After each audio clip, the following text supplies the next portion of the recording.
What if everything you believed about love, loyalty, and the fairer sex was a lie?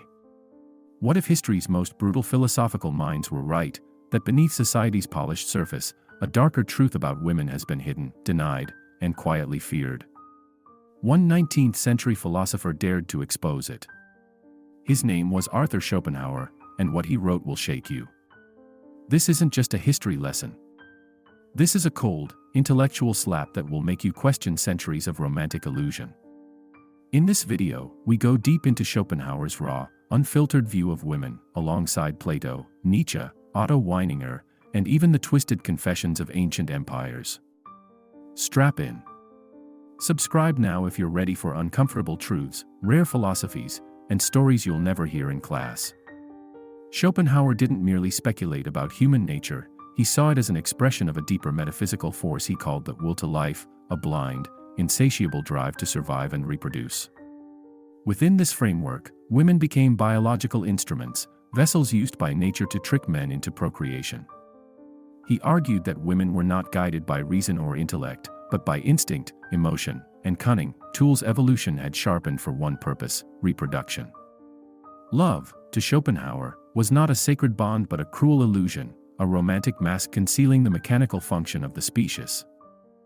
The sweetness of feminine charm, the warmth of affection, the promises of forever, these were just evolutionary bait.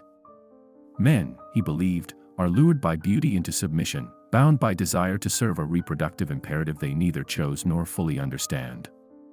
In this grim vision, women aren't evil by intent, they're simply nature's silent agents, acting out an unconscious strategy etched into their biology. Yet Schopenhauer's disdain was not rooted in fleeting emotion, it was part of a grander philosophical narrative. He didn't see women as wicked, but as ahistorical. That is, they were not the authors of history, but its subjects. To him, men are the makers of civilization, the builders of cities, the writers of laws, the thinkers who shape the fate of nations. Women, by contrast, endure history rather than create it. They do not, in his words, sacrifice themselves for ideas, nor do they engage in philosophical contemplation, spiritual martyrdom, or scientific genius. Their realm, as he saw it, was the domestic, the realm of reproduction and emotional maintenance. The tragedy, then, was not that women were deceptive, but that men were deceived. They fall for beauty, not realizing it is a snare. And the ultimate snare? The family unit, a prison built not from chains but from sexual impulse, social pressure, and sentimental illusion. For Schopenhauer, the romantic ideal of the nuclear family was not a sanctuary, but a trap that enslaves men to the will of the species. But pessimism about the feminine wasn't born with Schopenhauer. Even in ancient philosophy, doubt shadowed the role of women. Plato, often hailed as an idealist, proposed in the Republic that women could be part of the guardian class, the elite philosopher-warriors, but only if stripped of maternal duties and domestic life. This conditional equality hints at a deeper skepticism, that feminine nature, as it was understood, conflicted with the demands of reason and virtue. Aristotle, Plato's student, was far less charitable. In his Generation of Animals, he described women as deformed males, a biological deviation, a failed attempt at men. Her body was colder, her reason weaker, her soul less complete. These were not casual observations, but philosophical axioms that shaped centuries of Western thought. What began as inquiry into gender quickly ossified into metaphysical dogma, woman as the negative space to man's presence, the lacking, the lesser, the passive. By the early 20th century, the Austrian philosopher Otto Weininger took this trajectory to its darkest extremes. In his infamous book Sex and Character, he proposed a total metaphysical dualism between man and woman. Man was individuality, morality, creativity; woman was dissolution, sexuality, and unformed matter. To Weininger, woman did not exist as an autonomous being. She was not a soul, but a function, a means of reproduction without moral center or ego. Love, in her hands, became manipulation. Truth, a threat to her natural duplicity. He claimed that she possessed no genius, no authentic culture, no spiritual aspiration, only the void of chaotic femininity. The disturbing part? Weininger wasn't a mere crank, his ideas were respected in intellectual circles of his time. He committed suicide at 23, but his writings lived on, influencing artists, thinkers, and even proto-fascist ideologues. His views weren't isolated, they were a crescendo in a long symphony of philosophical mistrust toward womanhood. Even Nietzsche, that prophet of individuality and strength, wasn't immune to the anti-feminine current. Though he admired Schopenhauer, Nietzsche's critique had its own flair, more poetic, more mythic, more tragic. "Are you going to women?" he asked, and thus spoke Zarathustra. "Do not forget the whip." Often interpreted as metaphor, the line reflects a deeper idea, that woman represents a force of seduction and softness that can unman the strong. To Nietzsche, woman was not evil, but dangerous, embodying life's chaotic force, the Dionysian impulse that tempts men away from greatness. She was nature's whisper, distracting the philosopher from his ascent. Nietzsche's heroes, Zarathustra, the Übermensch, seek solitude and mastery, not domesticity and compromise. Feminine influence, to him, was a test: resist it, or be pulled into mediocrity.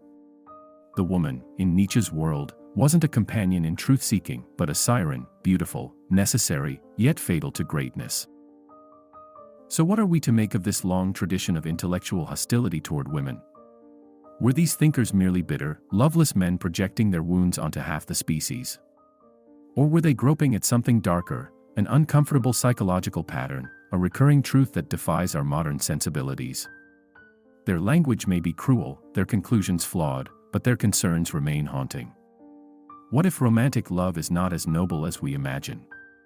What if sexual dynamics are governed not by ideals, but by unconscious drives, manipulations coded into our biology, masquerading as affection and choice?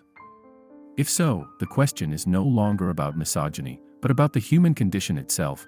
How much of what we call love is just the will to reproduce wearing a mask? Modern evolutionary psychology offers a sobering update to this ancient discourse. Scholars like Robert Trivers and David Buss argue that human mating behavior is driven by cold logic beneath warm emotion. Women, they contend, evolved to maximize reproductive success through strategic mating.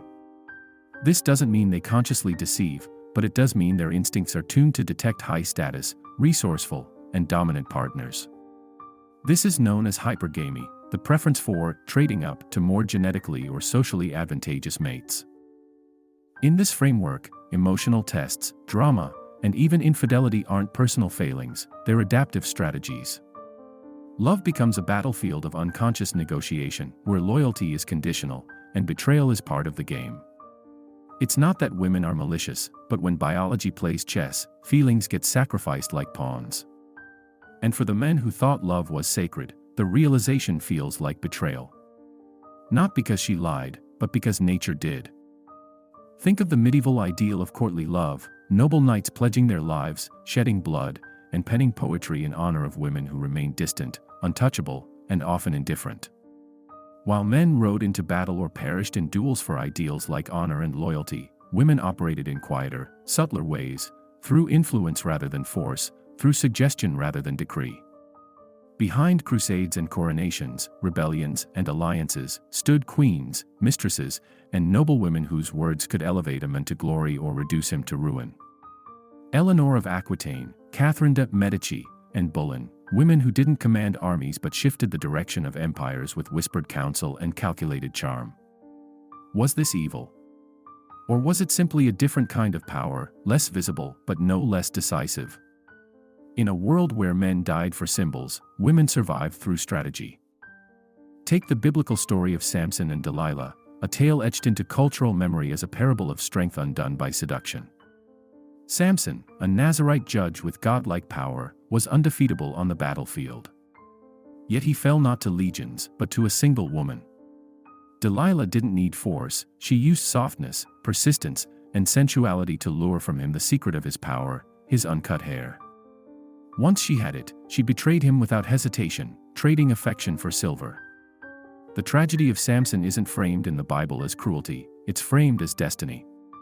A force of nature at work. Delilah's betrayal wasn't a moral failure, it was an inevitability. It reflects a recurring archetype, the strongman brought low not by his enemies, but by his desire, by a force he believed he could trust. This dynamic repeats across history. Helen of Troy, whose beauty launched 1,000 ships, ignited the Trojan War not by command, but by allure. Cleopatra seduced both Julius Caesar and Mark Antony, reshaping the Roman Empire with her intelligence and sensual magnetism. Lucrezia Borgia, born into a family of power and corruption, was a symbol of cunning politics cloaked in innocence. Wallace Simpson, a twice-divorced American socialite, captivated King Edward VIII so completely he abdicated the British throne for her. These women didn't wield weapons, they wielded influence. They didn't raise armies, they shattered dynasties. Seduction, betrayal, charm, and manipulation, these were their instruments. In every age, while men shaped the battlefield, women shaped the board on which it was played. Carl Jung delved even deeper, not into history but into psyche. He described the anima, the unconscious feminine aspect within every man, as mysterious, chaotic, alluring, and deeply transformative. When repressed or ignored, the anima doesn't disappear, it takes control. The man who is unaware of this internal feminine becomes vulnerable to projection. He casts his anima onto real women, seeing them not as they are, but as manifestations of his inner fantasies and fears. Jung warned, if a man doesn't confront and integrate the anima, she will rule him from within. She becomes the temptress, the witch, the siren. Woman, in Jung's vision, is not just external, she is the threshold between consciousness and the unknown. She can lead to individuation and wholeness, or to madness and collapse. Fast forward to the 21st century. Men face rising divorce rates, broken families, and family courts that often favor mothers. The manosphere has erupted as a backlash, not just to feminism, but to what they see as systemic betrayal. The ancient fears Schopenhauer hinted at are now statistical realities. Even literature reflects this archetype. From Lady Macbeth to Cersei, from Cersei Lannister to Amy Dunn in Gone Girl, the image of the cunning, dangerous woman persists. Why? Because men fear losing power, purpose, and even identity to a force they can't predict. But here's the twist. Schopenhauer wasn't just condemning women, he was warning men. His philosophy was a mirror. He told men, if you don't understand female nature, you become its victim. If you idealize it, you become its slave. The evil wasn't her, it was your blindness. Evil doesn't mean malicious. It can mean incompatible. Men and women have conflicting imperatives, different psychologies, and ancient instincts that don't align neatly in modern society. Schopenhauer knew that. And so did every philosopher brave enough to say it aloud. So what now? Do we hate women? No. We understand them. We see clearly. This video isn't about resentment. It's about realism. You cannot build strength on fantasy. You must see the game before you can play it. This is the Beyond the Surface channel. Subscribe now if you want more rare philosophy, red pill history, and raw, unfiltered truth. The world lies to you every day. Here, we don't. We expose the darkness, not to wallow in it, but to master it. Thank you for watching.